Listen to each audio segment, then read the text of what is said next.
আমি দীর্ঘ ৩৮ বছর যাবৎ এই এলাকার রাজনীতির সাথে সম্পৃক্ত। দীর্ঘ ৫৩ বছর এই এলাকার সাথে বেড়ে উঠেছি, অলিতে গলিতে ঘুরে ফিরে রাজনীতি করে আপনাদের ভালোবাসায় এবং স্নেহে। আমার দল বাংলাদেশ জাতীয়তাবাদী দলের প্রতিষ্ঠাতা শহীদ রাষ্ট্রপতি জিয়াউর রহমান যুদ্ধ করে যেমনিভাবে আমাদেরকে পতাকা দিয়েছেন, মানচিত্র দিয়েছেন, তাবেদার মুক্ত করতে চেয়েছিলেন বাংলাদেশকে, তাকে শহীদ করা হয়েছে। তেমনিভাবে আমার নেত্রী দেশ নেতা বেগম খালেদা জিয়া বাংলাদেশের মানুষের গণতন্ত্রের জন্য, বাংলাদেশের মানুষকে ভোটাধিকার বাস্তবায়ন করার জন্য তিনি তার স্বামীকে হারিয়েছেন, তার সন্তান হারিয়েছেন, তার গৃহ হারিয়েছেন। মিথ্যা মামলায় জর্জরিত হয়ে তিনি তার জেলে গিয়েছেন বিনা চিকিৎসায়, নিজের একটি সময় নিজের জীবনকে বিপন্ন করেছেন।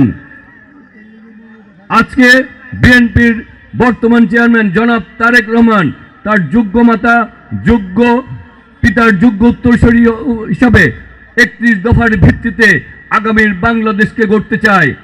আমরা ৩১ দফা এ এলাকায় বাস্তবায়ন করতে চাই। আমরা যারা ঢাকা নয় বসবাস করি, আমরা নাগরিক সুবিধা বঞ্চিত একটা এলাকা। আমাদের পানি থাকে না, গ্যাস থাকে না, আমাদের জলবদ্ধতার সমস্যা রয়েছে। আমাদের এলাকায় ভালো স্কুল নাই, ভালো কলেজ নাই।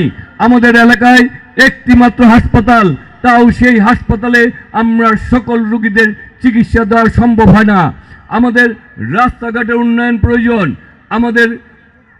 আমাদের যারা আমাদের ভবিষ্যৎ প্রজন্ম রয়েছে তাদের জন্য মাঠ প্রয়োজন।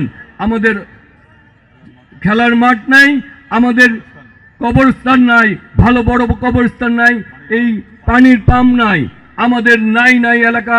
আমরা আমাদের নাগরিক সুবিধা থেকে বঞ্চিত। আমরা এভাবে ঢাকা নয় চলতে পারে না। আমরা ঢাকা নয় আমরা এইভাবে মানতে পারি না। আমরা ঢাকা নয়কে আমাদের তারেক রহমানের নেতৃত্বে আমরা ঢাকা নয়কে গড়ে তুলতে চাই।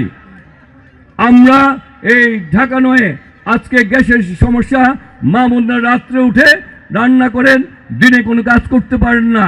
আমাদের এই মা বোনদের কষ্ট আমাদের সহ্য হয় না। আমরা আগামী দিনে আমার দলের কাছে আপনাদের ভোটে, আপনাদের ব্যালটের মাধ্যমে যদি আমাদের দল ক্ষমতায় আসে, আমরা আমাদের দলের কাছে বলবো আমাদের এই সমস্যার সমাধান করার জন্য।